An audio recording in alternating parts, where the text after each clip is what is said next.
আসসালামু আলাইকুম সবাইকে। তো আজকে আবারও আর একটা ভিডিও নিয়ে চলে আসলাম।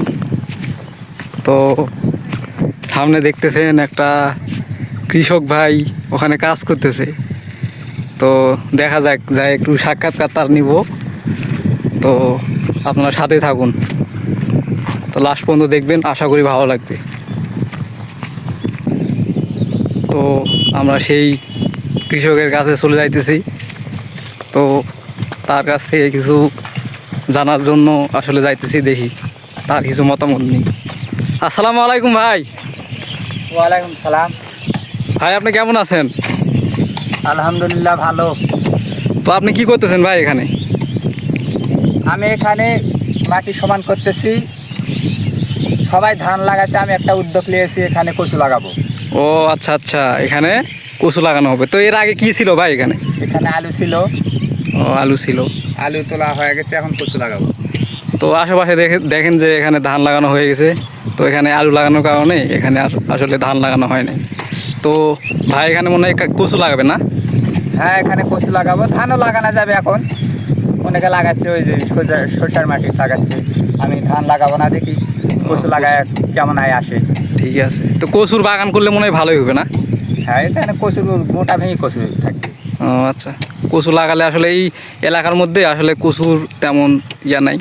তো ভাই মনে হয় নতুনভাবে এটা করতেছে। নতুনভাবে? হ্যাঁ, নতুনভাবে আমার জীবনে প্রথম লাগাচ্ছি আমি কচু। আচ্ছা আচ্ছা। তো দেখেন আপনারা, তো মাটিটা আসলে এখানে এখন থেকে মানে তৈরি করা হচ্ছে, তারপরে আসলে কচু লাগানো হবে। তো ভাই আপনার সাথে আরও কিছু কথা আছে, সেটা হলো কি যে কৃষকের জীবন কাহিনী নিয়ে কিছু বলেন, যে আপনারা কেমন আছেন, কি করতেছেন, আর এগুলো কিছু বলেন। কৃষকের জীবন কাহিনী কি শুনবেন? এটা কি আপনারা কেমন আছেন এগুলো তো বলা লাগবে। যে কৃষক সব সময় ভালোই থাকে, সবসময় ভালো থাকে, হ্যাঁ এটা ঠিক। কষ্টের মাঝেও ভালো থাকে। হ্যাঁ, কষ্টের মাঝেও ভালো থাকে, ঠিক আছে। তা আসলে কি কৃষকেরা যদি ফসল না ফলায় তাহলে তো শহরে ওরা কেউ বাঁচতে পারবে না। বাঁচতে পারবে? বাঁচতে পারবে না, কারণ যেমন একটা মাস্টার, হ্যাঁ বেতন কম হচ্ছে, কলম স্টপ করে দিচ্ছে, ধর্মঘট করতে। হ্যাঁ হ্যাঁ, তাই। কৃষক তো তা পারে না। ওটাই। কৃষকের হলো ধানের দাম থাকলেও না থাকলেও করতে হবে, ধানের দাম থাকলেও করতে হবে, বেগুনের দাম থাকলেও করতে হবে, না থাকলেও করতে হবে। হ্যাঁ এটা ঠিক। কৃষক বললাম তো ধর্মঘট করতে পারে না। হ্যাঁ হ্যাঁ, এটা ঠিক। আর নিজের মতন নিজে যাই হলো, যে বছরে যা খাতে লাগবে তাই করবো, তাহলে তো আবার হলো চাকরাজীবীরা মোরা শেষ হয়। আমরা এটা তো ওই শহরে ওরা বুঝে না, ওই বাবুরা তো বুঝে না এটা। না না, এরা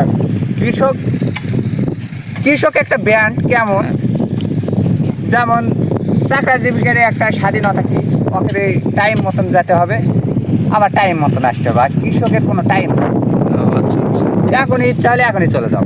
হ্যাঁ এটা একটা সুন্দর কথা বলেছেন। তো যাই হোক, কৃষক কোনো হলো মালিকের ধার ধারে না, নিজেই মালিক। হ্যাঁ এটা ঠিক।